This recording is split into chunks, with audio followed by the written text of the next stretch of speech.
खुदा यीशु मसीह नासरी के नाम में आप सबको मेरा सलाम। मैं अपने आप को और अपने अल्फाजों को खुदा बाप बेटे खुदस की ताबीर करते हुए इस कलाम की शरीक में आगे बढ़ती हूँ। अजीज, हम जानते हैं कि खुदा यीशु मसीह की कब्र खाली है, वो मुर्दों में से जी उठा है। और खुदा यीशु मसीह ने हमें कभी किसी ज़ियारत की तलकीन नहीं की कि हम मसीह यरूशलेम में जाएं और जाके उसकी खाली कब्र को देखें। वो नहीं चाहता कि हम उसे मुर्दों में तलाश करें। हम देखते हैं कि दो फरिश्ते मरियम मगदलीनी से कहते हैं कि तुम जिंदा को मुर्दों में क्यों तलाश करती हो?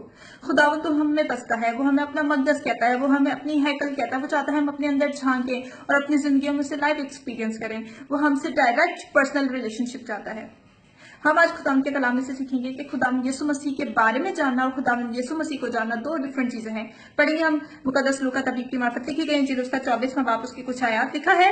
और देखो, उसी दिन उन में से दो आदमी उस गांव की तरफ जा रहे थे जिसका नाम इम्माउस है। वो यरूशलेम से करीबन 7 मील के फासले पर है। जब वो बातचीत और पूछताछ कर रहे थे तो ऐसा हुआ कि यीशु आपने आकर उनके साथ हो लिया, लेकिन उनकी आंखें बंद की गई थी कि उसको ना पहचाने। उसने उनसे कहा, ये क्या बातें हैं जो तुम चलते चलते आपस में करते हो? वो गमगीन से खड़े हो गए।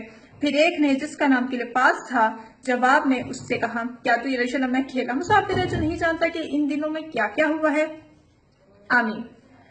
यहाँ हम देखते हैं कि दो आदमी जो हैं वो आपस में गुफ्तगू बातचीत करते हुए एक राह से जा रहे हैं और खुदा यीशु मसीह आकर उनको ज्वाइन कर लेते हैं, उनके दरमियान में आके मौजूद हो जाते हैं। बिल्कुल अपने उसी वादा के मुताबिक, जैसा कि मुकद्दस मत्ती रसूल की मार्फत लिखी गई इंजील 18 बाब की 20 आयत में लिखा है कि जहां 2 या 3 मेरे नाम से इकट्ठे होंगे, मैं उनके दरमियान में मौजूद हूंगा। आमीन।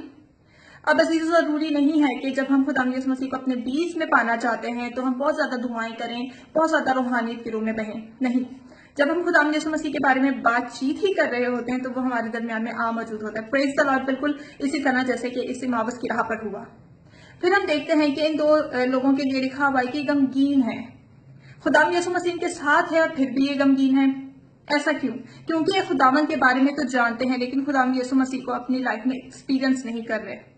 हम भी बहुत बार गमगीन होकर चर्चेस में जाते हैं और गमगीन ही होकर वापस आ जाते हैं। खुदा यीशु मसीह के पास जाकर भी हम परेशान ही रहते हैं। ऐसा क्यों होता है?